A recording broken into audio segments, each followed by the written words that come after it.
Leave the gun. Take the cannolis. Okay, real talk. My dad's favorite movie is Goodfellas, and it's so embarrassing. I prefer Donnie Brasco, but that's just me.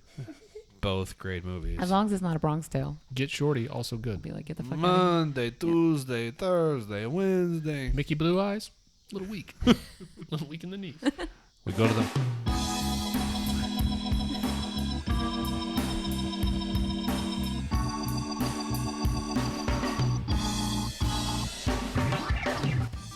Everyone. Welcome to Let's Pod This. Sorry, Scott was doing electric guitar. Right? I was airbanding to the intro That's music. the first. You do a little beatboxing too. I do not beatbox. I only airband. That's not your. Oh man. Okay. That caught me just right. I didn't think it was that funny, but apparently you really It was enjoyed really it. good. It was really good. So can I tell you before we even get started, I've gotten not one but two compliments on vodka soaked tampons. Are you selling them now? No, I'm just saying that people seemed to enjoy So- that we ventured there. So, despite the fact that our microphones didn't work and we had this weird rant about people who soak tampons in vodka and insert them into their rectum as a way to get drunk without drinking, people still liked it, huh? Yeah, people seem to enjoy it. So if we're ever a slow week in Oklahoma politics, we can further explore what happens when people try to take substances in weird ways. Illicit drug use and illicit mechanisms are certainly a topic we could explore. That'll have to be after our Star Wars, Star Trek politics analysis, Yeah. which I have an idea about that we can discuss out because we're coming up on our 52nd episode, which I think will be pretty close to actual year. We may have had a week where we had two. It's That's almost like been a year. That's a big deal, man. Congrats, real. you guys. So I think we Thanks. should. Who's talking? Do you hear that? Too? Where did that come from? By Jove. Well, anyway. Can I say your name? My name is Andy Moore. I'm Scott Melson, and we have a guest with us today. Scott, what's her name? Daniela Busciglio. That was nope. There's no T. Oh my God. Oh man, It's B-U-S and some I's and L's. Daniela, It's how a do you lot say your of- name? It's a lot of mix up. It's a very rare last name. I say Busciglio. Busciglio. Not the way you pronounce it in Busciglio. Italian, But it's more of like a Busciglio. in Italian it's Busciglio. So it's a lot of. Busci- It's oh, like yeah. a GL, but it's like a L sound. There's like weird. several letters there that you A don't lot of say. weird, and it's like SC, so people are like, Right, yeah. They Do just you know how she knows that it's weird? no. Because she's an applied linguistics professor. Oh, indeed. Daniela is an applied linguistics professor. Better than anyone else, she is equipped to analyze the structure of her last name in its native tongue. something like that. Maybe. Right. Have you been? You're from Sicily, correct? Or your family's Sicilian? Yeah, both of my parents were born and raised in Sicily, and they came over in the late 60s, early 70s to the U.S. And yeah, I'm from Jersey. I That's used to where. date a that's where- Sicilian yeah. from Oh. California. So So, Daniela Busciglio. Yes. I'll say that she Is is that kind of Daniela Francesca in my phone. This is true. Is that your This middle true. name? Yeah, it's my mother's name. That's my Okay. middle name, and that's what I have still. I should really change it, but that's Oh. what I have on Facebook. So it's Right. That's probably why I have it in my phone. Yeah. not racist. No, yeah, it's not Daniela Spaghetti or something. Lasagna. I thought it was like you just Daniela like Guinea. you didn't know Yeah. her last name and you just picked an Italian sounding last name. No. We had an Italian, I was an Italian exchange student in high school named Francesca. She was Right. I'm Very not saying common. that it's Gorgeous. racist to have that last name. I'm saying that if you didn't know and you just picked it. No, I would have. Well, I feel like the low-hanging fruit would be the low-hanging cannolis would be something like spaghetti or lasagna. I guess it wouldn't be racist to be like, oh, I don't know Scott's last name. It's Smith. Well, it's kind of I don't think that's how racism works, you guys. fair point. It's Already increasing the intelligence of the podcast. We're 3 minutes in and so far gone. So, Daniela, thank you for joining us. Well, I guess Thank we're you going for to. having me. Do you have any of your plethora of announcements? I do have two announcements. Yeah, so next week we have two debates. Count them, 2 debates on Tuesday, August 21st. Be a debate in the Corporation Commission at 5:30 will be the Democrats. This is for the primary runoff. So 5:30 Democrats, and then an hour-ish later will be the Republicans, provided both Republicans show. As of right now, Republican incumbent Bob Anthony has declined to participate. He asked if his daughter could debate in his stead, I still can't get over that. and we thought that was weird and said, no, we want to hear from the candidates. And they said, why? And we said, Duh.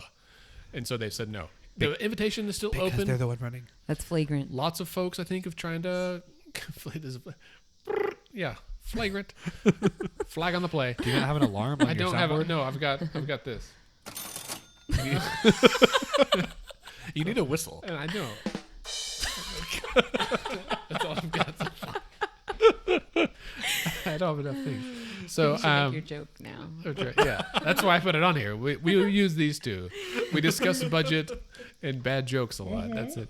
We should have called the podcast "Budgets and Bad Jokes." That would have been. That's an episode. That's right there. an episode title for sure. It is. That's a good one. I So like anyway, Tuesday the 21st, Corporation Commissioner debate at City Pres here in Oklahoma City. It's on Northwest 13th and Chartel-ish. It's near a weird figure 8 shaped traffic circle. So that's on Tuesday. And then on Friday the 24th, another debate. Same place, same time-ish. I think it's at 6. That'll be for the runoff for State Superintendent of Public Instruction, a.k.a. the State Education Superintendent. As Scott says, the principal of the principals.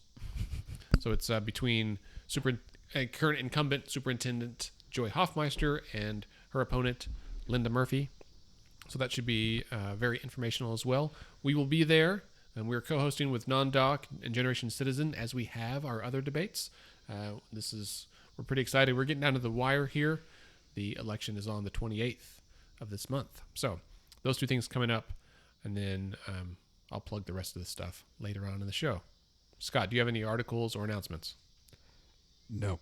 This week and next week, and maybe the week after that, are going to be a little different because it's kind of the quiet season for a lot of political stuff at the state level. Well, and we got the opportunity. You know, we've had in the last few weeks, we've had some great guests. We had State Auditor and Inspector Gary Jones. We had Dana Murphy running for Corporation Commissioner. Dana Murphy running for Lieutenant Governor. We had Matt Pinnell also running for Lieutenant Governor.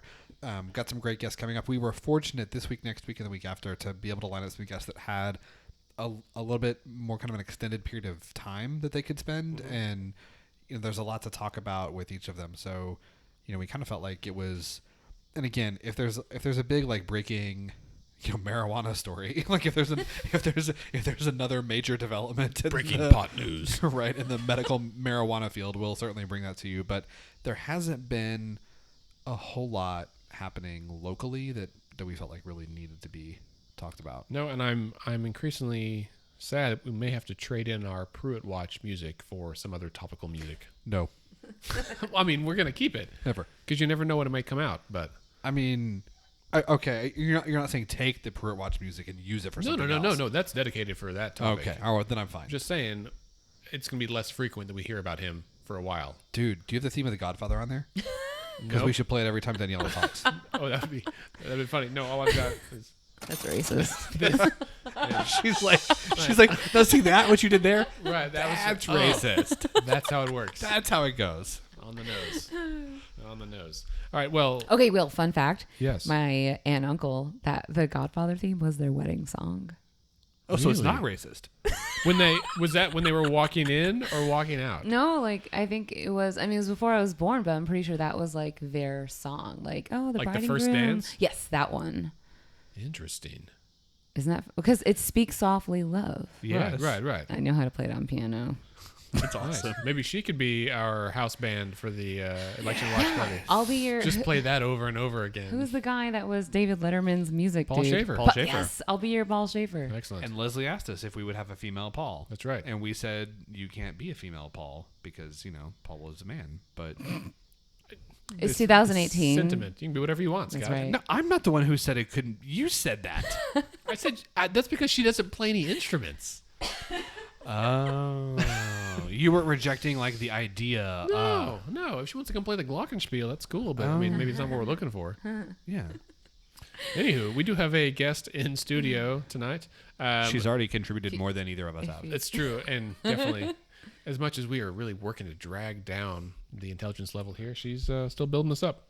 All right, so Daniela, we want to talk to you about what you do for a living now, and kind of your background. So Yeah. the quick primer is you have a PhD in applied linguistics.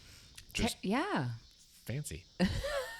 Thanks. A couple of things about that are fancy. Yeah, PhD, applied, and linguistics, I think are all fancy in their own way. It's a threefer.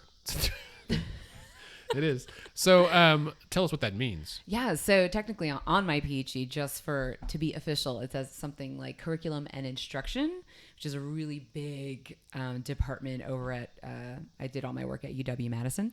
Go In Badgers. Wisconsin. Yay, Badgers. So yeah, I just go from one big football school to another. I taught at the University of Alabama before coming to OU. And so when I got to OU, people were like, oh my God, you're from Jersey. And I'm like, yeah. And they're like, are you okay? I'm like, mm-hmm. I lived in Alabama for a year. So you're hardcore. So you taught at Alabama, Yes, I did. and now you teach here. Yes. And But- who is your allegiance to in football? oh my God, I don't do sports ball at all. You taught at UW-Madison, I know. Alabama. I know, and isn't that OU, crazy? and So you people don't do will sports like, ball. people will be like, boomers sooner. I'm like, yep, all right, Great. Good for go you. team. Yeah, no, I just, I do watch soccer though. I grew up watching a lot of soccer, so that's in my heart. Fair enough. We'll settle for you not being an Alabama fan. Yeah, no. Okay, fair enough. Yeah, so I came here 3 years ago to teach at OU. And my official title was assistant professor of Italian and second language acquisition. So I had a split position of teaching Italian, cool stuff like Italian cinema. Okay. And the other part of it was teaching applied linguistics. Right. Yeah. And applied linguistics is what? What is that? So, so I taught courses like theory of second language acquisition, which is kind of like this combo deal where you have a convergence of linguistics, sociology, psychology, education to explain what is happening in your brain and cognitively in your mind when you are trying to learn a language. So, like, there's neuroscience in there Totally. too, right? Yeah, there's neuroscience in there for sure. You probably like look at like fMRI imaging of like how people's brains light up. Yes. When they're... Yeah, we talk about stuff like semantic mapping. There's all sorts of stuff that we pull from neuroscience that is very useful for us in SLA because we don't have money to do expensive fMRI research experiments, but we can glean a lot for from those studies for SLA, as we call the field. I've never done it, but I read about it. What I took from all that is that she is smarter than You and I both put of us. together. Yes. Yes. So I just have a PhD. It's no big. It's not a big deal. It's a bet pretty you- hard degree. so you start Mm-hmm. Jersey to UW-Madison to Bama. Well, there's Italy, to OU, and Milan, and Berlin in there too. But Oh. yeah, I studied in Milan and Berlin. no, I taught there. I was a teacher in both places. Oh, I didn't study there. I taught there. Big time. Big time. I went to Monaco. So 3 On a years ago, yacht. you come to Oklahoma, and then what happens? Yeah. So, when I got to Oklahoma, I was like, wow, what is going on here? Things are just, it's just so different. And Flat. it's very flat. After the election, I got super involved. In fact, Andy and I that's how we met. co-hosted an event for We did. Let's Fix This down in Norman. It was one of our first kind of meetup deals we did down in Norman. When you It was say the really election, cool. you're meaning the election in 2016. The election. The election. There's only one. Yeah, I got super involved and was just kind of seeing, I became a precinct chair, but then I moved up to Oklahoma City 1 year ago. Okay. And I actually resigned from OU of my own accord because I realized that my values of community autonomy and having a greater impact was being served by the teaching part, but not by really the research part of what I was doing. Right. So because, you submit a journal article to a journal and it's Sure. like 3 people read it. They're your reviewers and 2 of them hate you. So Right. It's really rewarding. It's good feedback. And I thought that as like a super extrovert, I get like 100 out of 100 on like any personality test with regard to, Probably Yeah. also Scott and I. So I had to do. I super extroverts. This Yes. is sidetrack, which I get the feeling there's going to be a Always. lot of. I had to go to. I was a chief resident my last year of residency, Yes. and you go to this thing called Chief Camp.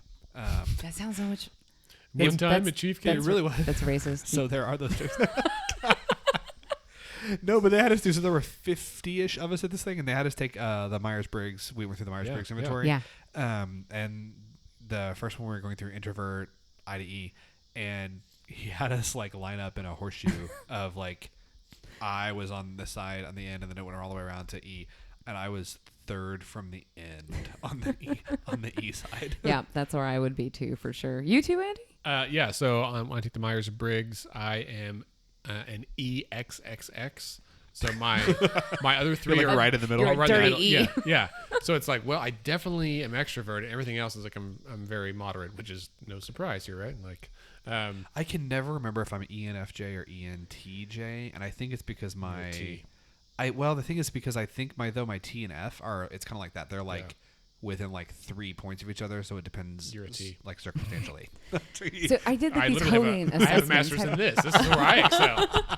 So know that Kiersey book inside and out, both editions. So like I did the Myers-Briggs, and it was actually part of this OU Leadership Academy thing, but we also did this Hogan assessments thing. It's an inventory of your values, your personality, and kind of like the dark side of how you act or what traits you exhibit when you're under extreme pressure. Right. And it became this like running joke because my cohort got to know me so well that when we get like these tests back, our assessments back, they'd be like, did you get 100 on sociability? And it would be like off the charts. But not only for that, it would be like likes to party. Like that was a category, 100. Mischievous, 100. Yeah. And then it was like, okay, so I would be a sociopath if manipulation was like 100%. I would be a sociopath except for my altruism was like 95 out of 100. So I was like, oh my God. Just trying So to. you're a sociopath with a conscience. No, she's just trying to throw him off track. Danielle, I have the MPI in my office. If you want to come down sometime, a couple hours, we can really lay this out. Let's do it. He's going to sort you out. So you resigned from OU because you feel like you're meeting kind of like who you are in terms of the teaching, but not in terms of the like academia and the research. Loved teaching at OU. I'm actually super proud. Like the student teacher evaluations are like the most messed up things ever, but I'm so proud of my evals. I have the coolest evals, like Danielle, Dr. Busciglio, Dr. B should be president of the United States. Like the students actually, they knew I was resigning, and they, on their final exams, they wrote for one of my classes, they wrote what jobs they thought I should have. And so it was like, was it a question or they just volunteered? No, they were just like wrote all this stuff down, and like some of them wrote like a bunch, like on the midterms, they also wrote, I was like, this one I told them, I was like, everyone write your favorite quotes. And so they all wrote their favorite quotes, and I have them. I'm like making a collage. Like quotes from you or like movie quotes? Some of them are both, actually. Yeah. That's awesome. Yeah. So we watched silent movies, so some of the quotes were just like quote dot dot dot dot dot. Like silence. anyway, so the teaching part I already miss. I love teaching. It's my favorite part at OU. The students are so amazing because they're the right combination. It's God's country. Because they're the right combination of like really wanting to work, very, very kind, and also smart kids, you know? So it's like, it's so great because you could also have really smart kids that are douches. It's true. That is also true. And also, you know, super entitled and all that. And I've experienced that too, but not at OU at all. I taught MCAT and LSAT review courses for a private company for a couple of years, and I'll tell you, there are a lot of really smart, really douchey kids out there. So I basically, I come from a family of entrepreneurs. My brother, my parents, my uncles, aunts, and so I realized that that I wanted to move back home to Jersey and be with my family. I mean, my parents are not getting any younger, and I want to be near my nephews, all of that. And it's just my tribe, you know. And I thought, like, oh man, I can't be in academia. Like the pay is really low. And the cost of living is really high in northern New Jersey, really close to, it's about 10 miles outside of Manhattan. And I realized that this misalignment of value was leading me to basically do teaching in some other way, shape, or form. Right. And I was like, well, there's so much that involves cognitive linguistics in SLA. And there was such an easy jump to make from SLA to messaging, from the brain science behind messaging. So I basically just read a bunch of stuff, and I was like, oh, I totally get this. I already know this stuff, like George Lakoff stuff. So Drew Weston, stuff like that. I read George Lakoff before I go to bed. It's easy nighttime reading, you guys. He's on my bedside table. Yeah, of course. I've got little tabs. Okay, but real talk, Post-its. he looks like Santa Claus. And he's from Jersey too, by the way. But obviously, he's a professor over at UC Berkeley. I was gonna say, you guys knew that already. Not for me, but for the listeners. Tell us who's George Lakoff. So George Lakoff is one of the most renowned American scholars of all time. He is a professor emeritus at UC Berkeley. He does cognitive linguistics, And more recently, in the past, I would say a little bit over a decade now, he's been writing books on political messaging for progressives because he knows how behind we are with regard to the right. And he even talks about the history of messaging on the right dating from, the Nixon years.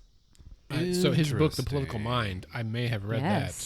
So good. So we'll post a link to his website on our blog post about this episode. Please do that. I would not recommend, if you're just getting into George Lakoff, don't read The Political Mind because it's a really big book and it goes into a lot of detail. However, Don't Think of an Elephant is a really short, concise, very useful guide.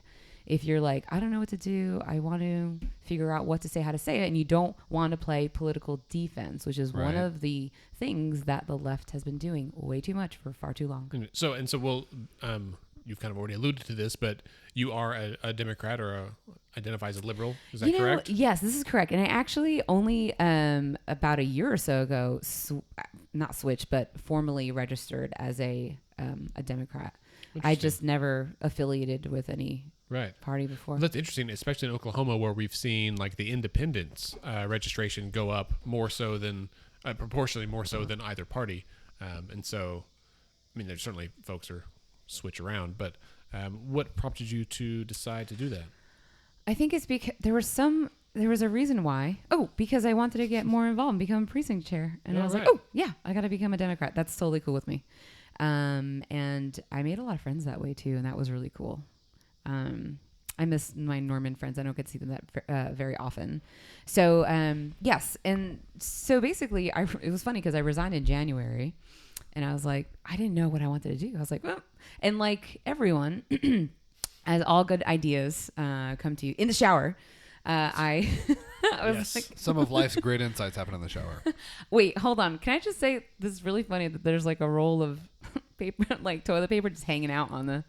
It's barely a roll. It's not a roll anymore. Not anymore. Thank you for making fun of my disability. What? I have bad allergies, allergic and vasomotor rhinitis. See, I can use big words too. Does that just mean your nose runs often? Yes. Bazinga. See, you can't use big words with a linguistics professor because she's like, oh, I know what that means. You can't fool me with your rhinitis and vasomotorness. I really want to just be in a spelling bee. Yeah. Ooh. Can you say it? What? The word. Which word? Vasomotor rhinitis? Spell it, Daniela. Can you use that in a sentence? He has vasorhinitis. I have vasomotor rhinitis. Vaso. Okay, Yeah. V-A-S-O. Yes. Motor rhinitis. Well, no. Vaso? Motor rhinitis. Oh, that's so easy. V-A-S-O-M-O-T-O-R-R-H-I-N-I-T-I-S. She nailed it. Right. Boom. It wasn't that hard. It was a very compound word. It wasn't the one that I suggested. Well, after she asked me to just sound it couldn't out, hear. I'm like, okay, just break it down by syllables. And I just couldn't hear the first because you talk like fast like I do. It's a Jersey thing that... Are you from Oklahoma? I am from Oklahoma. Okay, and you are too, right? I'm from Texas. Okay. He's from everywhere. We're just fast talkers. I lived in Minnesota for a few years. Yeah. But they thought I talked funny too. So, Democratic messaging consultant. Is that what you do now? Yeah. So I opened up. In April, I decided like, okay, I'm going to do this, and it's going to be my full-time thing. I'm going to become an entrepreneur. And so I posted I made a Facebook post, and I was like, hi, I'm a professor of applied linguistics, and if you are a woman and you're progressive and you're running for office, I'd love to offer my services pro bono to help you with your comms and messaging. And within 10 days, I had 15 different. That's awesome. Yeah. Wait, so you do this for free? I did. Okay. Yeah. Get started somehow. Yeah, you got to get started somehow. Sure. And and so I wanted to help people out. I want to get more women elected, and I want to get obviously more Democrats and progressives elected. Can you say who you have worked with so far? Yeah, sure. So Devin Denton, Jackie Phillips Patterson, or Patterson Phillips, or other way around. Caitlin Dockery, Lauren Grotz, and I know I'm missing a whole bunch. A lot. Chantel Corey, and a bunch of other ones that are not coming to mind at the moment. Mm-hmm. Sure. But there's also a 2020 race. And okay. Already. Planning ahead. That's probably where the... Already working on. Right. I like seeing people think ahead So- that far. Yeah. So But that's not like there's a Yeah. whole bunch of other ones. Those are some of the pro bono services I offered, and now it's a whole bunch of other candidates I'm working with. Sure. Yeah. So, we've had several. Elizabeth Britt. Yeah. Sorry. You're fine. We've had lots of candidates on the show, but you, I think, are the first consultant. kind of consultant. So, people, I think there tends to be, and maybe this is just me because I try to follow this world a lot and I read a lot and it fascinates me. I think though that sometimes people think about, they hear the words like political operative, political consultant, messaging consultant. I dabble in the dark arts of oppo they're research. spies. Yeah, like they think it kind of brings this like. But she can't do the James Bond thing, like Busciglio, Daniela Busciglio. I'm sorry, what? you have some phlegm? I think it like brings to mind like I think there's this. It's kind of like lobbyist, right? Like it's a similar term in that you say the word lobbyist and people automatically have this negative connotation. There's to a that. stigma that for sure attached to it, and Well, so and can there you say, have like- been other even candidates who have openly talked trash about consultants. That candidate didn't make it through her primary. Sure. Our candidate did. Well, so against her.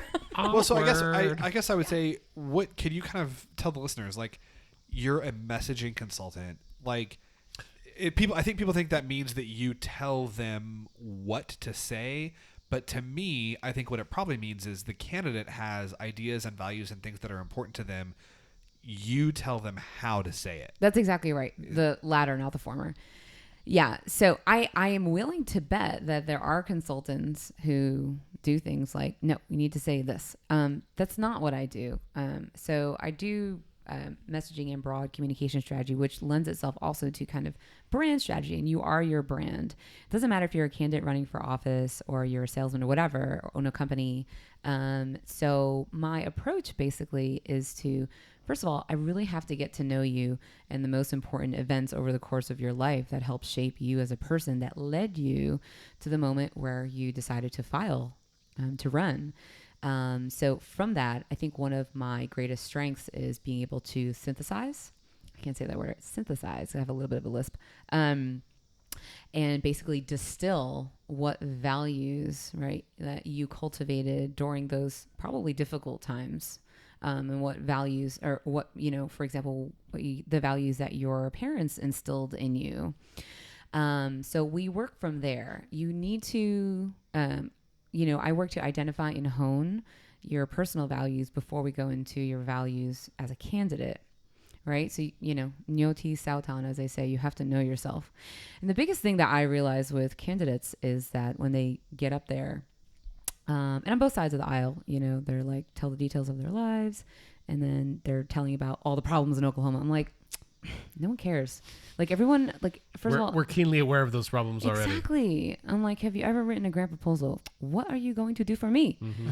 And it's the same thing. And I'm like, you need to talk. And I have like this little, I always show my candidates, it's like this triangle, inverted pyramid. Basically, I'm like, values first, right? And then go into your policy. What are you going to do about these things? What are you going to do for me? And then you can include some of the details of your life. Sure. It's right? so funny. I wrote 2 grant proposals today for different things, and that's the order in which I followed. But I wasn't thinking about it in those terms, and now I feel proud of myself. Yes, nice job. I written so many grants, and you just have to put yourself in the shoes of the grant reviewers. Right. It's what do you know? care about, and how are you going to do it? Exactly. Yeah, which actually brings up an interesting point, which is empathy. I'm listening. He just put on his therapist face. I want you to know that. Oh, It's the same face I always I wear. totally That's forgot. not That's also true. what you do. Also, yes. Yeah. Would you? Well, okay. So I'm curious to flip the tables for like a second. Yeah. Let's fix this as like a 50-50 thing with your counseling with therapy, or is it like? No. We don't pay him for this. Right. So I have a job. That's your day job. I have a day job in Yes. healthcare Right. that is not counseling. Okay. Not directly. Okay. It's healthcare administration. That's my day job. That pays the mortgage, as they say. But my background is in mental health counseling. So I don't have. I'm not actively doing counseling really right now. I've had a number of like premarital couples I've worked with over the last year, which has been fun because nothing's gone wrong yet. So that's cool. Yeah. Smooth sailing. Most of my other experience it has up. been with post-marital counseling. and which is also really enjoyable, and because people are coming, they want to fix things, and it's cool. Let's Fix This started 2 years ago on accident. That's a good segue. As Scott said, it doesn't pay anything, but I really believe in it. I believe this is what Oklahoma needs, and I'm passionate about it. And then also, I'm the director of Freedom of Information Oklahoma, which promotes, I did not know that. Yeah, that's new. So that FOI promotes open and transparency FOI. in government. Yeah, FOI, Oklahoma, as my wife says. So Congrats again. thank you. I'm getting married. Thank you. Yeah. And I say jokingly, I mean, it's not a joke because it is a fact that you don't get paid for Let's Fix This, but it is also a fact that you should. You know, yeah. like Well, that's, we're I mean, still Fact. new. yeah, no, we Grant are. We're new. proposal? It's Do you season, need but grant proposal I think help, Andy? I think one thing we don't talk about it on the pod really because it's not something that comes up. But the amount of time that you put into this is, I mean, it's a lot. Like most people, I mean, you put in the time in Let's Fix This that some people should put into their jobs. You know, like, so. Well, and it's That's like mind-boggling to me because I know that you have 2 minis. I have two kids. Do you sleep? Yeah.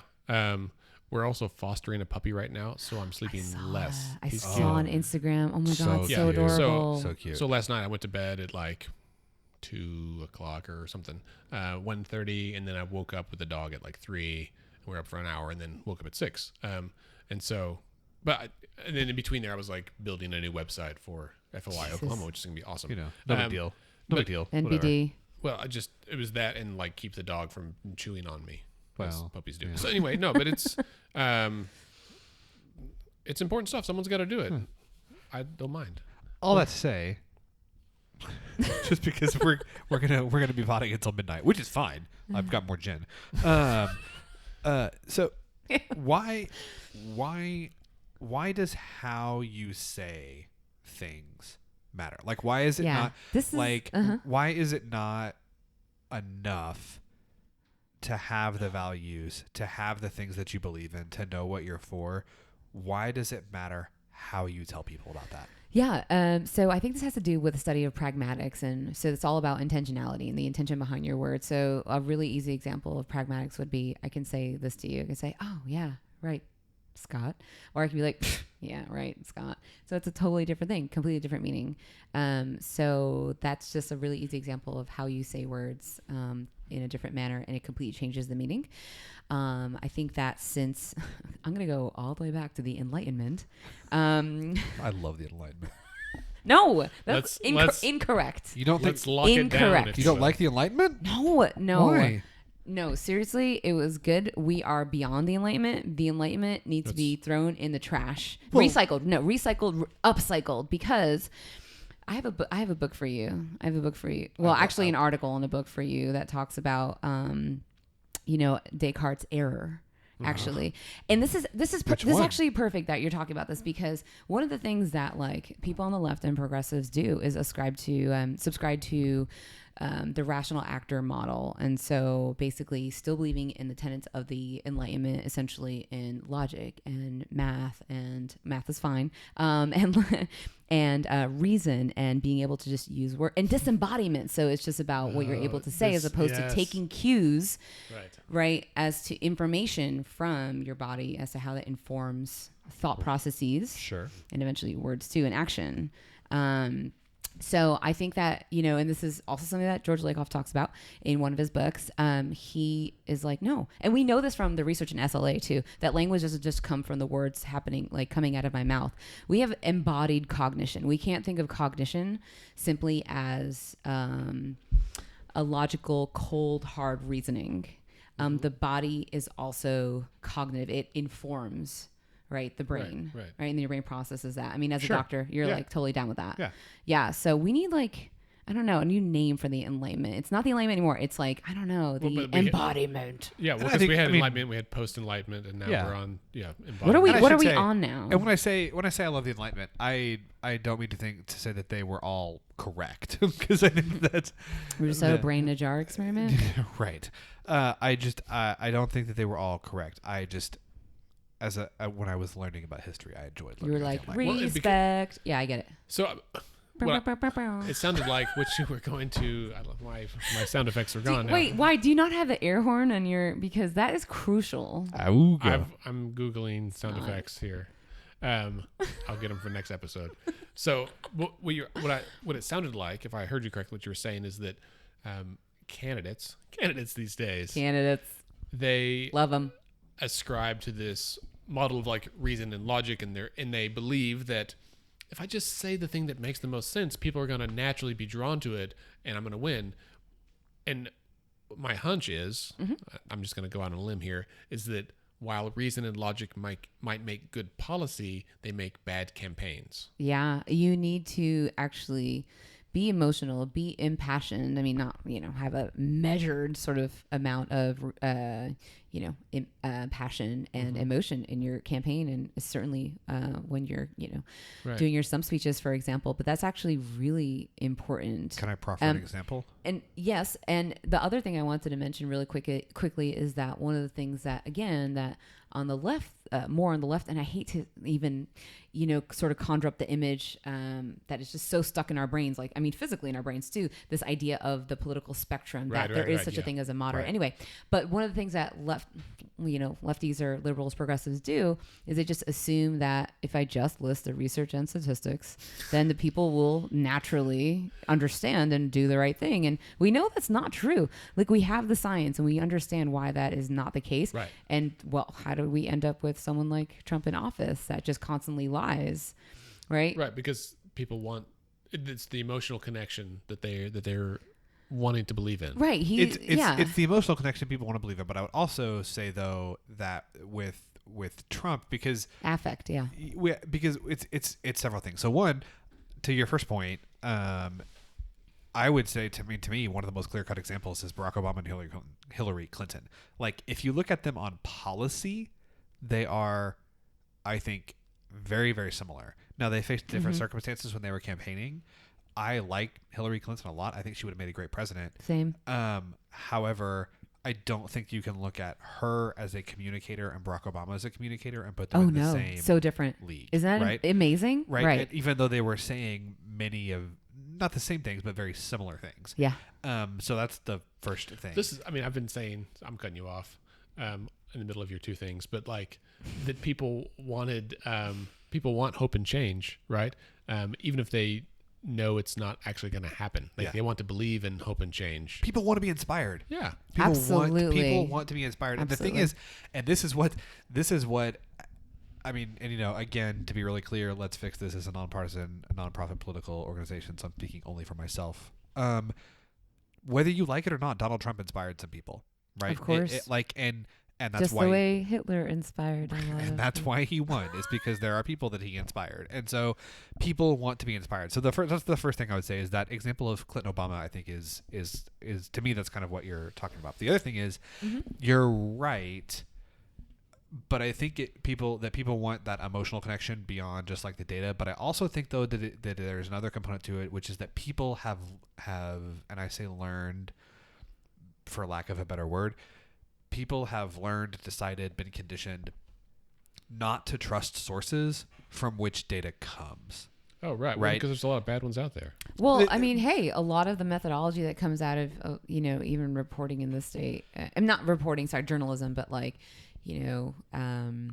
sort of more election oriented. Sure. But I don't even mean just like journalism. I mean, like science, right? Like people, like there has been a movement where like right, and this, like, vaccines are probably the best example, and this is something that I deal with all the time, that people come in and like you say, okay, well, there's all of this, there's literally thousands of studies involving millions of children that show that there's no connection between vaccines and autism, and then you talk about that and people say, well, I don't believe that, and I read this other thing that says there is, and I read this other thing that, like, a friend of mine, her kid was, her kid got shots at 2, and then when he was 2.5, he was autistic, or the next day he was autistic, or whatever the case is.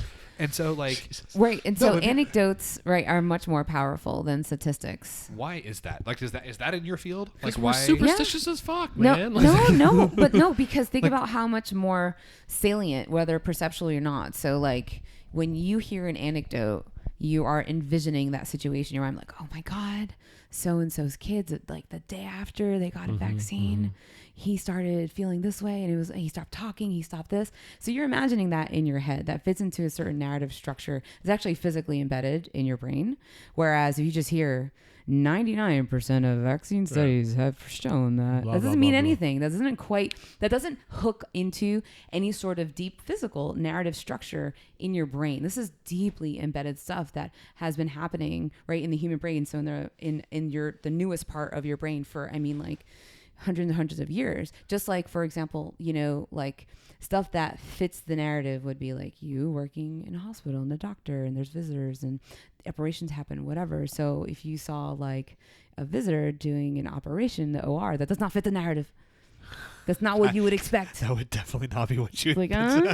So it's not accepted, so to speak, right? It doesn't hook into the brain. Interesting. Yeah, it doesn't sit in that narrative structure. If we could, in the interest of time, I'd like to talk about 2 specific examples of political messaging. I was going to say we need to recently. do this now. And then at the end, I want to end with getting some quick hints or tips from you about how we, as regular folks that are talking to elected officials at the state, at the city level, whatever, things we should be mindful of in our messaging and how we talk to people. Can I give a plug for my workshop next week too? Yes, please do. Okay. Well, let's end on that so people know at the end. So stay tuned, listeners, for important information. Don't leave. That's right. So the first one I want to talk about is the Green the Vote. So this is the recreational marijuana folks. We mentioned, I think last week, that the former, now executive director, admitted that he had lied about the numbers, right? He had said he had inflated the numbers because he believed that if they lost momentum, if he gave the real numbers, they would lose momentum. People would be disappointed and things would just flatten out. Right. Clearly the wrong move. I think just face validity says that's a bad idea. Sure. Any insight that you could provide though? Don't lie. Don't lie. The research clearly says don't lie. Listen, kids, take notes. Do not lie. Your parents were right. It's really, obviously it's really unfortunate. I really don't know that I have any other insight. And I mean, that's kind of like a ethics, obviously, issue. It's a little bit different. Does his, he was wrong for him to do it. Sure. But was his theory about why it would work, is that wrong? Like, is he right to think that if he inflated the numbers, that using that as a messaging strategy, right? Like, if I tell people that we're being more successful than we are, that will generate more momentum. Is there anything to suggest that that's effective? Oh, so much. I mean, the right does it all the time. Trump does it all the time, unfortunately. So I think it just blew up in this guy's face, and people do that all the time. Well, for one, he was kind of called to the carpet by members of his inner circle, right? Mm-hmm. Secondly, did you happen to watch the Facebook video? No, I did not. Okay, well, is that the one we're going to watch?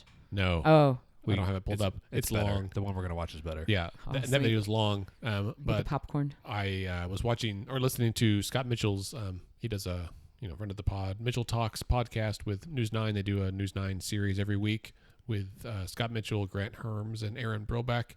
And it's usually pretty insightful. And they mentioned this on this week's episode about the video, and the guy, for lack of a better term, looked like a pothead.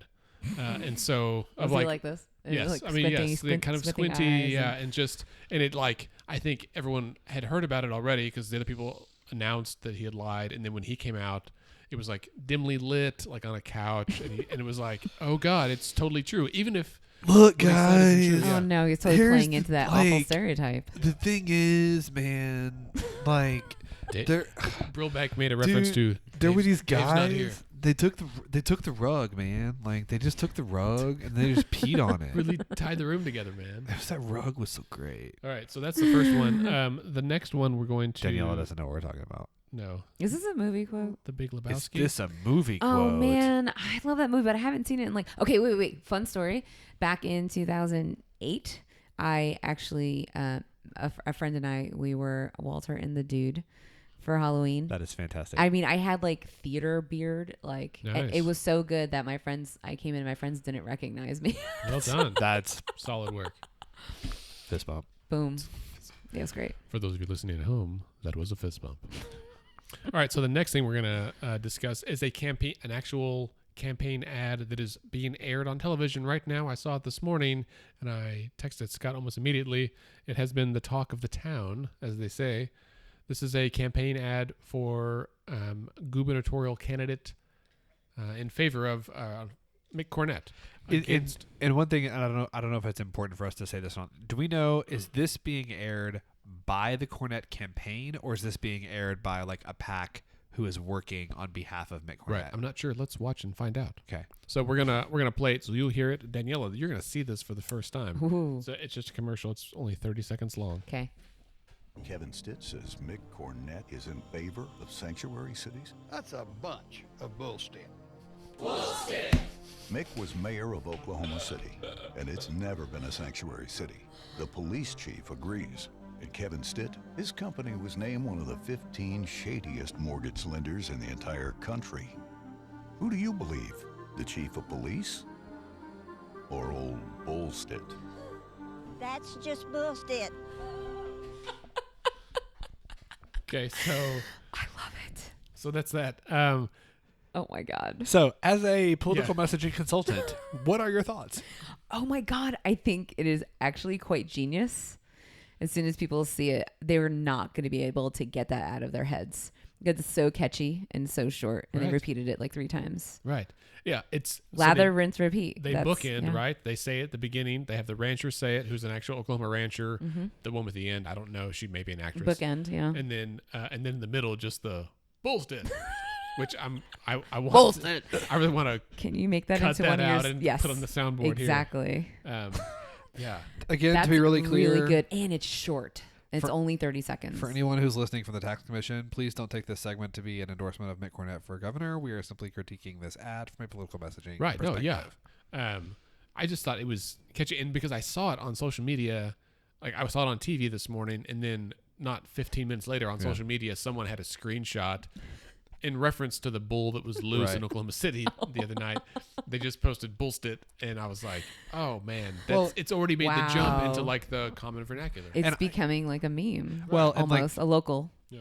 What and you texted me, I think it was like 6:45 this morning, and I watched it, and my response was much the same, like, oh, this is hilarious, and it's brilliant because again, like you said, it's short, people will remember it, but the other thing is, it's something like it can almost be a whole campaign, right? Like you can take that phrase, the Bullstitt, and you can build.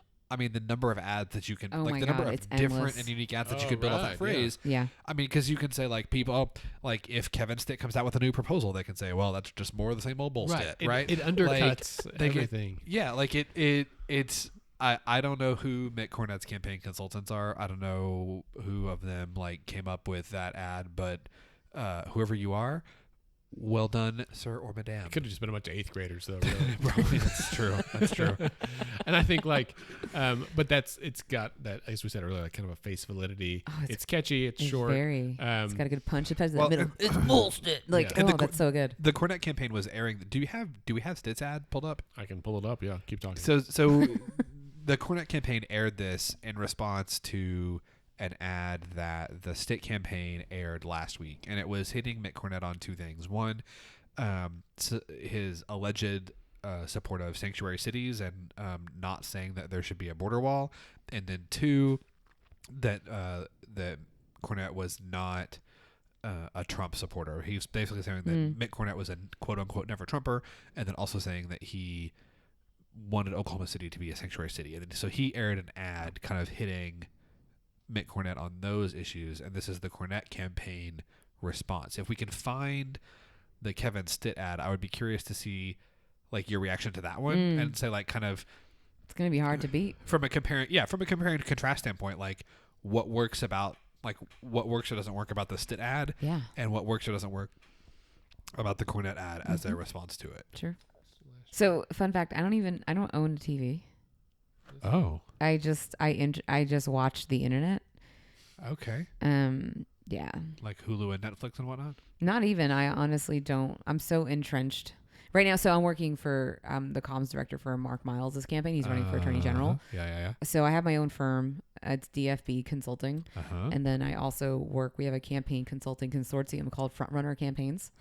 So I also do work with them. That's how I'm part of now of Mark Miles' campaign. Right. So yeah, I don't even. You don't own a TV. What's all your furniture pointed at? It's interesting because it's, I have this really cool like feng shui kind of like flow, but there's no good place to even. It's weird. I can't explain it, but there's no good place to put a TV anyway because I have all windows and a big fireplace. That's probably genius on your part. It is. So don't look at an elephant. Don't call it an elephant. Don't whatever. What's it called? Don't think of an elephant. That's the short, concise guide that I totally recommend because you can blow through it in like a day or two. Yeah. And then there are just so many other theorists and academics that I pay close attention to. So Rob Willer of Stanford, old framing theorists, semanticists, Charles Fillmore, Irving Goffman, Drew Weston, Jonathan Haidt. I always pronounce it Haidt. It's not. It's definitely Haidt. HAIDT. I need a list of all these people. Yeah, for sure. And is Overton window, is that something you do you deal with too? Overton window? Yeah. What are you talking about? So the idea that like So no. Probably no. So the Overton window is the idea that like the Overton window is the bounds of the window are what's considered like normal, right? So like in immigration enforcement, the Overton window would be one end would be you let like the paradigm would have been first that like, okay, we don't have open borders, but if people come across and like, they're not breaking any laws, we're not going to like actively like, it's still illegal. And if we catch them doing something, then maybe we'll deport them. And then that's one end. And the other end would be like, we're going to try harder to catch them. But when we do catch them, like before we deport them, we'll, see if they're actually causing any problems. So this is kind of like an issue of relativism a little bit too. It sounds like. And so one of the arguments about like Trump is that by like by the family separation policy, he moved the Overton window and made the other end is like we're gonna deport everybody and separate children from their families. And by moving that side of the window, he's now made it more acceptable to have a much, much, much more stringent border policy and make it seem normal. Because he stretched the bounds of what's considered possible. So like the Overton window is like the window of what would be considered normal and acceptable. Oh, I see. And so you can move the window How do I not know about by this? like changing one extreme or the other. So like the progressive end of like moving the window would be like, we're actually not going to have an immigration policy. Whoever comes in the United States, however they want to get here, however they get here, once they're here, we don't care. That's really interesting. So again, we have the image in our brains because it's so deep in the narrative structure of the spectrum, right? But I do think that it is useful when we talk about pulling. So what the right has done over the past 30, 40 years is essentially pull everything more towards the right. Yes. So, so that the center now actually looks like what would have been like pretty straightforward Republican position 20 years just ago. listen to, Ronald Reagan's speeches on immigration. He was like pro-immigration and pro-immigration reform and all that stuff. Amnesty and everything under Yeah, totally. So I guess can't find that. I can't find it. There's a bunch of articles about it, but apparently about a week ago, shit got ugly and both sides just started throwing attack ads. And so here we are. It's been so crazy. So, even on the Attorney General, I don't know if you guys are paying close attention to what's going on the GOP side of the Attorney General. Between it got nasty. We had a debate actually, and it got nasty in our debate. Not as nasty as I thought it would, but so good. Yeah. Right. Well, Daniela, can you give us? We'll kind of end on this note, but give us a few tips for regular folks, for like listeners who may be planning, looking forward to meeting with their new legislators, city council, mayor, whatever. What are things that we should keep in mind when we're talking to legislators to help make sure that our point gets across the way we want it to. And that you're sticking the landing. Yeah, exactly. Yeah, totally. You can do it, Carrie. You can do it. So what you need to, the first thing you have to think about is that we're constantly playing, as I said in the beginning of the show, political defense. And so even and this is what Don't Think of an Elephant talks about a lot, is that you are still activating quite literally in the physical frame, right? The neural bundle in your brain, even when you are negating the thing, right? So the most famous example is, what did Nixon say? I'm not a crook. Which time? Oh, Everyone knows, right? The thing Yeah. right? It doesn't I'm matter. not a crook. You're still, I am not a crook. So you're still activating that frame and thinking about him as a crook because he said that, even though he said he wasn't a crook. right. So, this is the first thing. So, you need to completely reframe what you are saying, and you need to play. What I'm trying to say is, you need to play political offense. So you need to find a way to make sure that you are not, for example, listing statistics and facts that does not resonate. Right? Have very clear, specific, short anecdotes, because the longer that you speak, and I tell this to my candidates too, the longer that you speak, right, you dilute your message. Economy is power. Right. And keep it short and simple. If you have 5 minutes, say it in 3. And I use that same rule. If you have 5 words, say it in 3, right? Because people remember what you're saying, because we don't have long attention spans. That's one of the best teachers that I ever had was my European history teacher, my AP European history teacher, my sophomore year of high school, and like she's the one who taught me how to write. And of her many things that she taught me, one of the lessons that's always stuck with me, it was like, if you could say something in 10 words, or you can say it in 5, say it in 5. Always. If you can say it in 5 words, but you can also say it in 3, say it in 3. That's right. Like, Always. That's an absolute key to success. If you can just not talk at all, that's preferable. Shade. you So should try this sometimes. Turn in a term paper. I know you asked for 20 pages, but I feel like I can get mine in 1 word. Yeah, that's right. I have my 1 word term paper. So if you can, so the idea, okay, so I want to just mention this. Yes, I am progressive. I am a Democrat, and I work only with Democrats and progressives. However, the reason why I'm doing what I'm doing is because I really believe that we are 2 wings of the same bird, and that I absolutely refuse to have anyone believe that we are as divided as people may purport that we are, whether it's this administration or, for example, the agenda of the Russian meddling was exactly that, right? To sow chaos, to divide us even more. I'm not having it. So Hashtag hoax. Hashtag rigged. Fake news. right. So, Hashtag but the way sad. that you reach across is by your common values. And so the funny part is that, when I train candidates, and when I talk to them, even I talk to lots of groups of people. And I was actually in Dallas a couple weekends ago to do a workshop there for the North Dallas, Texas Democratic Women. That's a long title. Okay.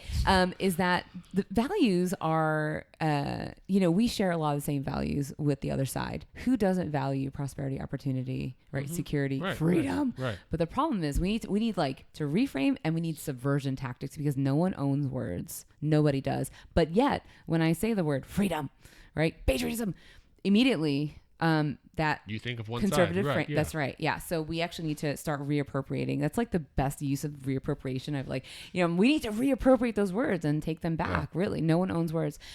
So speaking on the basis of values and repeating those values of whatever it may be, transparency, accountability, those things, the other side gets down with that too, right? They're not okay with flagrant spending millions of dollars just going poof and being lost, right, in our government. And we know that too from like Republican primary voter reports, that they're just like 80% of them are just fed up with how things are going with the budget, the economy, yada, yada.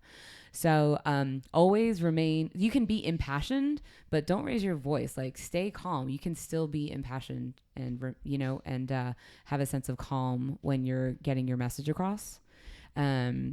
So yeah, those would be some of my tips. Don't give in to, right, this culture war, right, and I don't know, of just kind of spitting anger and hatred back, because the right, like people on the extreme right, so Alex Jones and Rush Limbaugh, they're playing on the fact that, they're capitalizing the fact that, your amygdala will literally get enlarged because of all the hate speech, right, that they are spewing on a daily basis if you're listening to them. Right? That's how messaging works. Lather, rinse, repeat. Amygdala enlargement.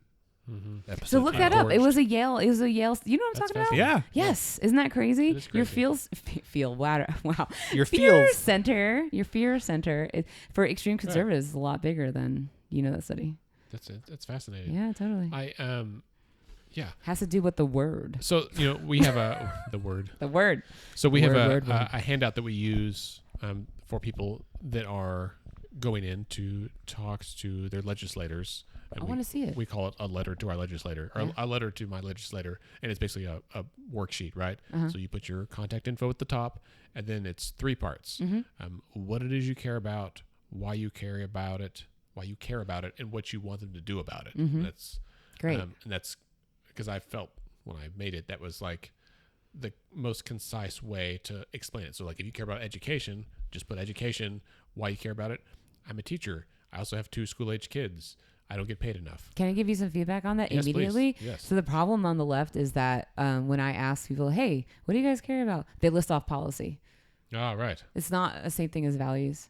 Sure. That's not going to land. And the problem is on the right, they also care about education. Right. So Well, getting that's, more, us, we designed this for everybody, right? Sure. So like people can write whatever they want. They can care about education or cockfighting or like, I don't know, like they don't like bad weather, whatever they want to complain about. But I hate clouds. That's right. Yeah. I'm just kidding.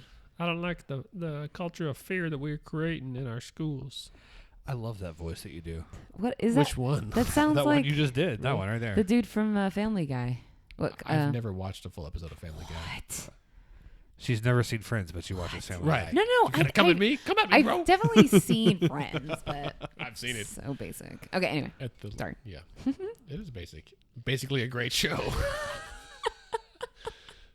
Back to budget and bad jokes. All right. Daniela, you mentioned a minute ago you have an event coming up next week. Please tell us about it. I do, yes. So it's actually my first and probably only OKC workshop.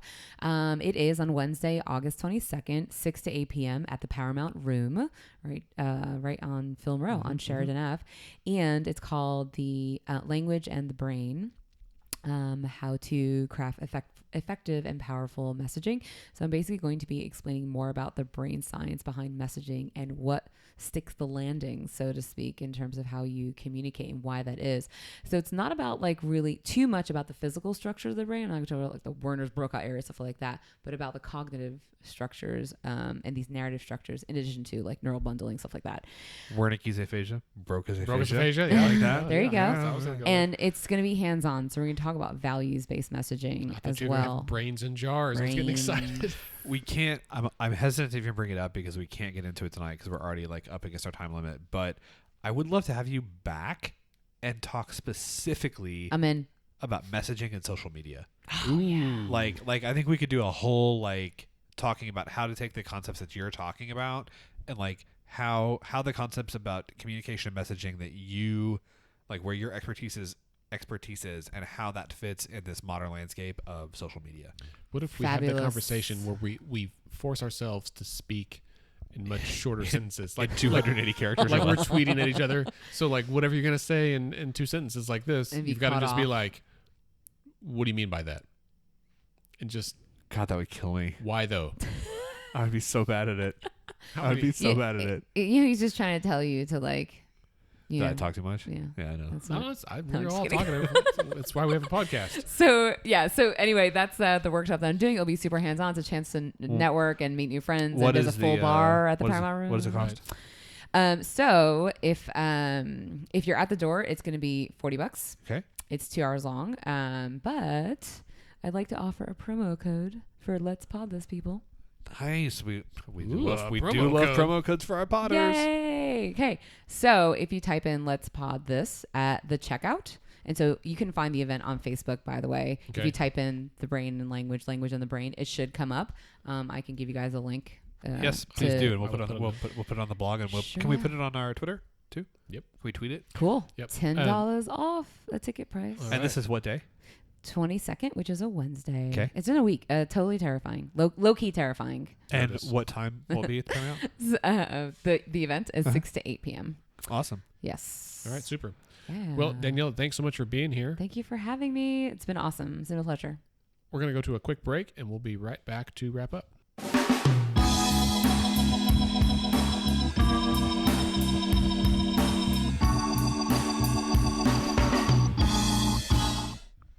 All right, we're back from the break. Scott, what's on your mind? So there's two things that I wanted to bring up this week at some point, and it's kind of relating to a conversation that we had last week. For those of you guys who listen every week, God bless you. We had Senator A.J. Griffin on the pod last week, and there are a couple things that, as I was kind of reflecting on our conversation, things that I wish, and I don't even want to say like push back because that's not what I mean, but I wish that we had. I think maybe the conversation came off as maybe a little bit flippant or dismissive, and I don't think that's certainly not what I meant, and I don't think that's what Senator Griffin meant either. And there's two things. One, so we talked some about new candidates that are running for office, and Senator Griffin made the comment that there's like, she hears like people that are debates and like people that are like, I got inspired and like I've never been involved in politics. I'm going to run for the first time, and here's all the things that I'm going to do. And she was like, no, you're not. Like you're not going to do any of those things.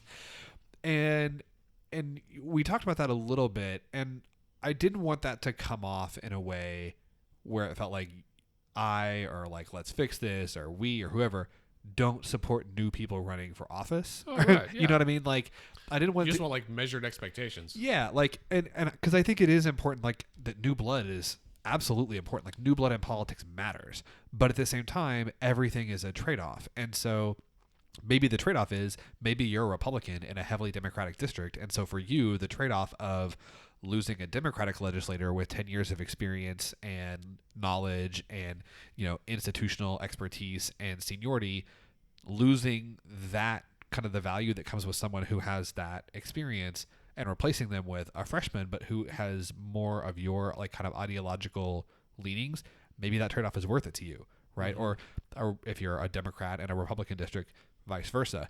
It's just important both for candidates and voters to have expectations that if you want to get involved and you want to run, you absolutely should, and you should run and campaign on whatever is most important to you and what you think you have to contribute, but don't necessarily think that you're going to go change the world like in the first year. Right. Does that make sense? Sure. Yeah. And that's all I was trying to say, because I was just thinking about afterwards, and I was like, man, I don't want anybody to hear that conversation and think like that we've had a lot of first time candidates on the show. There are several first time candidates who listen to the show. I didn't want anybody to hear that and think that we were being like dismissive of people that are running for office for the first time, because that's not how we meant it. Here's my example: is that Obama in his campaign in 2008, he talked about he was going to close Guantanamo Bay, and I was super pumped about that. And he never did it in 8 years, and it's still open today. Mm-hmm. My hunch is he got in office and he learned some information that he did not have as a candidate, and he thought, "Oh snap! Okay, well we'll just leave this little prison open. Right? There's people here we have to hold." That's my guess. I don't know, but he got really quiet about that, and I thought I was kind of disappointed. I thought there's probably a reason for that. So sure. That's the long and short of it. The second thing that I wanted to bring up, and it's a similar kind of thing, was regarding the teacher walkout. Because Senator Griffin had mentioned that, like all these people showed up, and it was kind of like they were like marching at our place of work, and no one could really tell us why, and it was like kind of like not a very effective way to advocate. That's I think the point that she was trying to make. Oh, right. And I want to say two things. Like one, I was a supporter of the walkout before it happened, and I think you were a supporter of the walkout before it happened and when it happened. And there are people who said that the walkout was not effective. I would disagree with those people. I don't think that the revenue package that was signed earlier this year, I don't think that ever happens without the threat of this massive... The threat of the walkout was effective. Right. 100%. But nothing changed after the walkout. Everything was passed beforehand. Agreed. I didn't want teachers who spent 12 hours a day at the Capitol for 2 weeks, again, many of whom listen to the show, to think that we were trying to say that what they did was unimportant or a waste of time. Oh no, it's fucking awesome. Or rock on, teachers. Yes. You did the thing. Like that's right. It's hard work, and then you did it. Yeah. So. Right. I was sometimes I listen to the episodes. I don't always listen to the episodes after we post them, but I was kind of reflecting on our conversation last week, and I was like, I'm just worried that those are two things that could have come off as being a little bit dismissive, and I wanted to make sure that anybody who listens knows that wasn't where I was coming from, and I don't think that's where Senator Griffin was coming from either. But Do you get any comments or anything that alluded to that, or no, okay, like this I'm is just curious. this is no one like hate tweeted me or like whatever. This is literally your reflection. Yeah, you said that the idea of like opening this campaign consulting firm came to you in the shower. This was something I was thinking about, like I was taking a shower like Friday morning or something. You're after in the your gym. beautiful clawfoot tub that I totally took a picture of because I love that tub. That's so weird. Let's tub this. This was not Scott Melton's tub, this y'all. I do love that tub, but this was not a tub. This was a shower thought. And I was like, I just don't want this to come off as dismissive at all. Yeah. Because I don't we've talked about before. I don't ever want anyone to listen to the show, Democrat, Republican, liberal, progressive, libertarian, however you like, whatever you identify as. I want you to feel like your thoughts and perspective would be like welcome here, and I don't want you to feel like this is a place that is trying to alienate people who think like you. Kumbaya, my friend. You Two like wings that? of the same bird. Too. There it Caw, is. caw, caw. So with that, feel free to wrap up. All right. Well, Scott, thank you for being here as always. Daniela, thank you for being here as well. Thank you. And that brings us to the end of this episode. Don't forget to subscribe and rate Let's Pod This on Apple Podcast. And you can find us on Spotify now, which is very exciting. That helps other people discover us and become better informed. Remember, you can connect with us on Twitter and Instagram at Let's Fix This Okay. We're on Facebook at Let's Fix This Okay as well. Scott is at SC Melson. Andy is at AndyOKC. Daniela, are you on Twitter? I am not on Twitter. Okay, that doesn't count then. That's Facebook it. only. Sorry. We'll post a link on the blog post for this, so be sure to go to our website, letsfixthisok.org, and look at the blog, because we'll put that out there the same day that this episode launches. Remember, our podcast is edited and produced by Scott and me, and Let's Pod This is a member of the Mostly Harmless Media Network based right here in Oklahoma City. Our theme music is generously provided by the Sugar Free All-Stars. Let's Fix This is a nonpartisan, nonprofit organization who strives to educate and equip all Oklahomans to become engaged with their government. We encourage you to get involved in any way you can, and remember, decisions are made by those who show up. Have a great week.